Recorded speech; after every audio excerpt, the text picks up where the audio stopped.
Hi everyone, welcome to OET speaking class. Today we can discuss an OET role play. Here the setting is a general clinic. You are preparing a 25-year-old man for excision of a pilonidal sinus next week.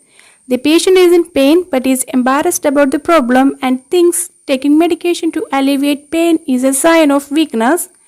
You are discussing treatment and pre-operative documents following the doctor's appointment. Here, the setting is a general clinic and the patient is in front of you in order to discuss the treatment and pre-operative documents following an appointment with your doctor. So, we are already aware about the patient. In this situation, we can start our conversation by saying, "Good morning. My name is Sarah. I am a registered nurse in this general clinic. For my confirmation, could you please tell me your name?" Here, the name is Mr. John. Then we can start as per our background information. We can continue the conversation by saying, "Mr. John, I understand that you have seen the doctor and now you are here to discuss the treatment and the pre-operative documents as you are scheduled for excision of pilonidal cyst. Is that right?"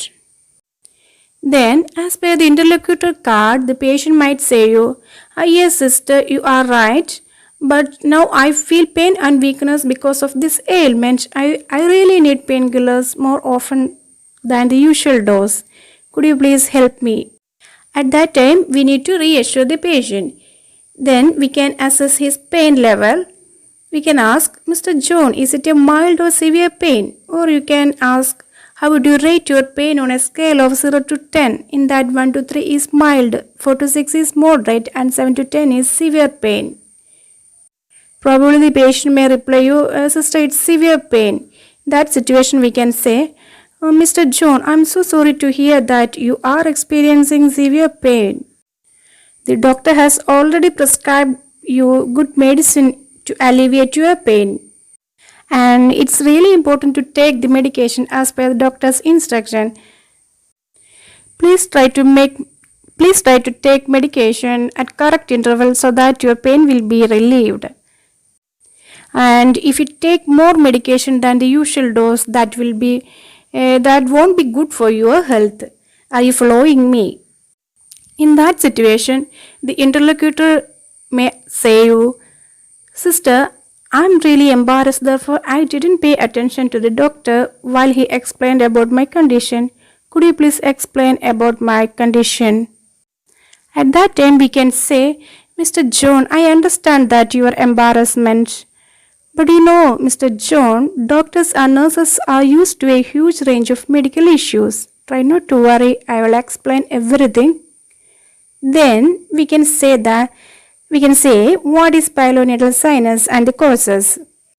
We can say, pilonidal sinus is a small opening on the surface of the skin at the top of the buttocks. And it is caused by an ingrown hair and is exacerbated by sweat and prolonged sitting. Is that clear? Then the patient may argue with you that he is very clean and have bath twice daily. In that situation, we need to reassure the patient and we can say, "Mr. John, I am not indicating that you are dirty. I know, Mr. John, you have taken all the hygienic measures. You know, Mr. John, it's not the only reason to get this problem." Then we can ask about his job. We can ask, "Can I ask about your job?" Probably the patient might be an office worker.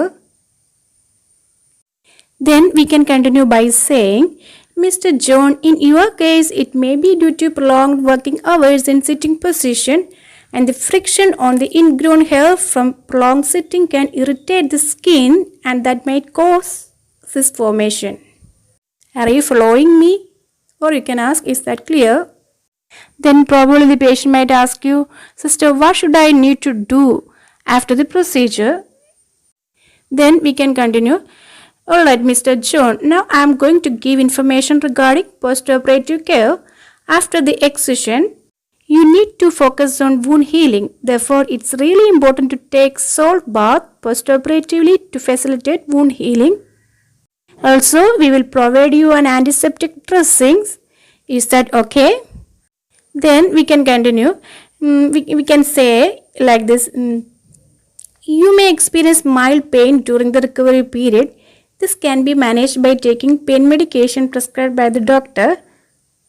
These are the few things you can do to alleviate pain and discomfort. Is that clear?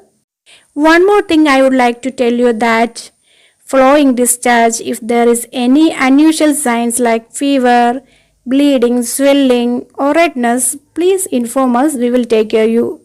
Then we can wind up the conversation and we can ask questions like, do you have any other concern? Then the patient may ask you how long it will take for the complete recovery. We can say, Mr. John, it will take 4 to 6 weeks for the complete recovery.